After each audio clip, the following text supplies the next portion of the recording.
स्वामी जी, बहुत से महात्माओं ने मेरे को एक गहन प्रश्न भेजा फोन करके कि आप जो है, क्योंकि मैंने पहले ही बता दिया था और सब प्रोग्राम फिक्स था कि स्वामी जी आएंगे और एपिसोड्स बनाएंगे, तो उन्होंने कहा कि हमको बड़ा कंफ्यूजन रहता है कि विचार और भाव का।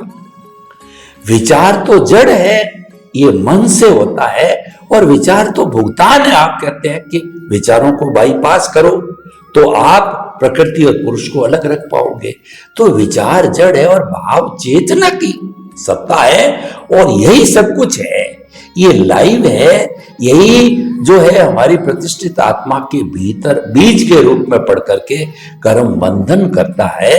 और न अगर मोक्ष के लायक और सहायक पड़े तो कॉज भी नहीं पढ़ते हैं। तो ये हम भीतर ये कैसे डिस्टिंक्शन करें, कैसे भेद करें, कैसे पहचाने?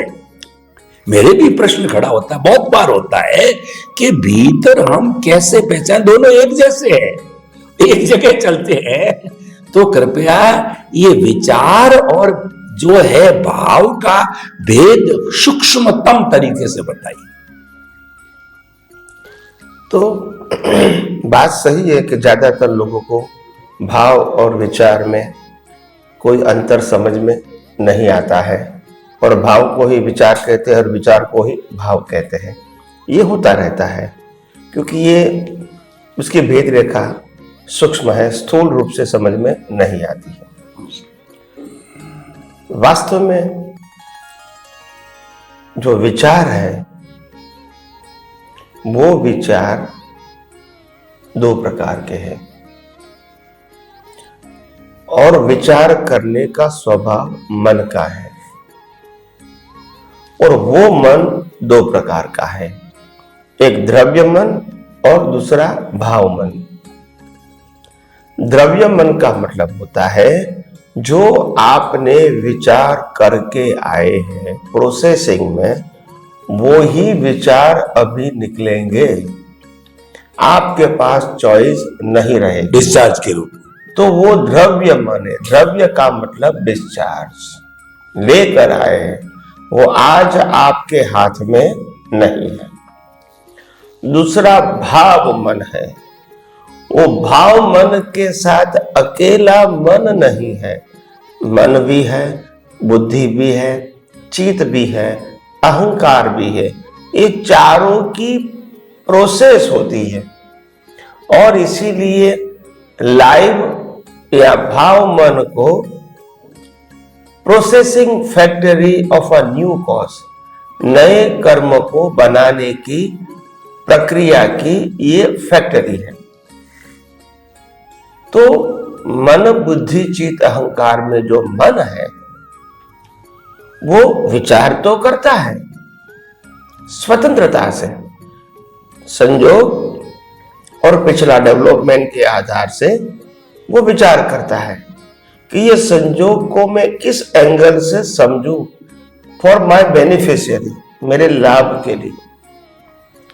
तो वो समझने के लिए मन, उसके बाद बुद्धि आएगी कि उससे लाभ हानि क्या है, उसके बाद चित्त आएगा कि भी हमको क्या क्या हमको पिक्चर के रूप में समझाना चाहते हैं वर्तमान और भविष्य के लिए। और उसके बाद अहंकार सिग्नेचर करेगा कि जो बेनिफिशियरी होगा वो। तो ये प्रोसेस को भाव मन कहते हैं, और भाव मन से प्रोडक्शन होता है स्पीच और एक्शन का। इसको रियली भाव कहते हैं। ये भाव मन से जो भाव पैदा होता है प्रोसेस होके, इससे स्पीच और एक्शन के बीज बनते हैं, और वो स्पीच और एक्शन के बीज के लिए, इसके रिजल्ट के लिए कुदरत शरीर और संयोग देते हैं। और भाव मन है आज का, वो नेक्स्ट बर्थ में द्रव्य मन बन जाता है। तो द्रव्य मन का मतलब ऑटोमोड, भाव मन का मतलब प्रोसेस वाला। तो ये डिफरेंस है। अभी आप कहोगे कि द्रव्य मन और भाव मन में अगर हम समझना चाहे आम आदमी की तरह तो कैसे समझे? भेद रेखा। तो भेद रेखा ये कि द्रव्य मन का मतलब आपकी इच्छा या नहीं इच्छा चलता रहेगा। आपको सो जाना है तो भी चलता रहेगा, आपको नहीं करना है तो भी चलता रहेगा, आपको जो विचार नहीं करना है वो भी आएगा, और जो करना चाहते हैं वो नहीं आएगा। मतलब द्रव्य मन का मतलब आपकी कुछ चलेगी नहीं, बस इसका एक नाम है विचार, क्योंकि वहां प्रोसेस नहीं है। तो ये विचार है। आप वो विचार से सहमत है कि नहीं वो इंपॉर्टेंट नहीं है, आप करना चाहते हैं कि नहीं वो इंपॉर्टेंट नहीं है, मगर वो तो आते ही रहेंगे, क्योंकि वो तो प्ले हो रहा है, उसमें चॉइस नहीं है, वो रिजल्ट है।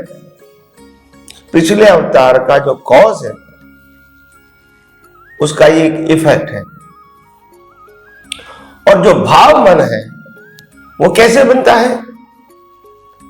आपका आज का डेवलपमेंट, आज का संजोग, पिछले अवतार का डेवलपमेंट और वर्तमान में जो ज्ञान मिला, ये तीनों को मिला के नया भाव मन बनता है।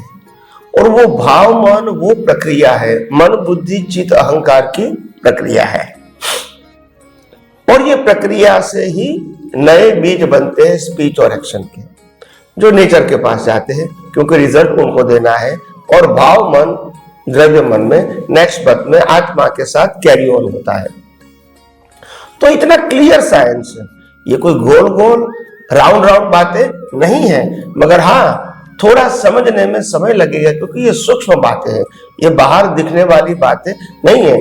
तो आपको जरा गौर से समझना पड़ेगा कि ऑटो मोड जो विचार आते हैं वो मन है, और जहां हमको प्रोसेस करना पड़ता है फॉर बेनिफिशियरी वो भाव मन है।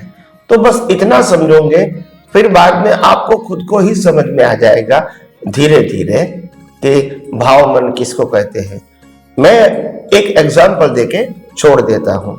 जैसे एक व्यक्ति आज चोरी करने का विचार करते हैं और चोरी भी करता है, मगर भाव करता है कि चोरी नहीं करना चाहिए। एक व्यक्ति चोरी करने का विचार भी नहीं करती है और क्रिया भी नहीं करती है, मगर भाव करती है कि चोरी करना चाहिए। तो दोनों चीज क्या है? अलग हो गई। यानी क्रिया के साथ भाव जुड़ा हुआ है, वो जरूरी नहीं है। जुड़ा हुआ हो भी सकता है, अलग भी हो सकता है, वो उनके ज्ञान दर्शन के ऊपर आधारित है।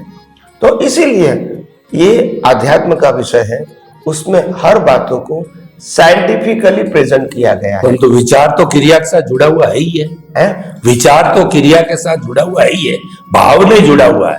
हाँ, विचार क्रिया के साथ जुड़ा हुआ है, वो ऑटो मोड है, क्योंकि विचार क्रिया स्पीच तीनों रिजल्ट है। इसीलिए ज्ञानी पुरुष दादा भगवान ने भी बताया, मन वचन काया की अवस्था मात्र कुदरती रचना का मतलब आपका कंट्रोल अभी नहीं है, मतलब ऑटो मोड है। जुड़ा हुआ जरूर है मगर ऑटो मोड है। तो और यहां पुरुषार्थ में ऑटो मोड नहीं है, नहीं तो पुरुषार्थ कैसे कहेंगे? तो पुरुषार्थ का मतलब फ्रीडम, जहां आप कुछ भी करेक्शन करना चाहते हो, बदलना चाहते हो, या नहीं भी करना चाहते तो कर सकते हैं। पुरुषार्थ में, परिणाम में ऐसा नहीं कर सकते। तो बस मैंने ये विचार और भाव की जो परिभाषा बतानी चाहिए वो मैंने संक्षिप्त में बताने की कोशिश किया है। स्वामी जी आपका बहुत बहुत धन्यवाद। आपने विचार और भाव की भेद रेखा को बताया कि जो ऑटो मोड से चलता है, जो द्रव्य मन है, वो सारा विचार है, उस पर आपका नियंत्रण नहीं है। लेकिन जो भाव मन है उसमें आप स्वतंत्र हो, उसके साथ क्रिया हो भी सकती है, नहीं भी हो सकती है, उसमें आपकी स्वतंत्रता है, इसमें स्वतंत्रता नहीं है। तो स्वामी जी बहुत ही आपने सुंदर जो है भेद रेखा खींची।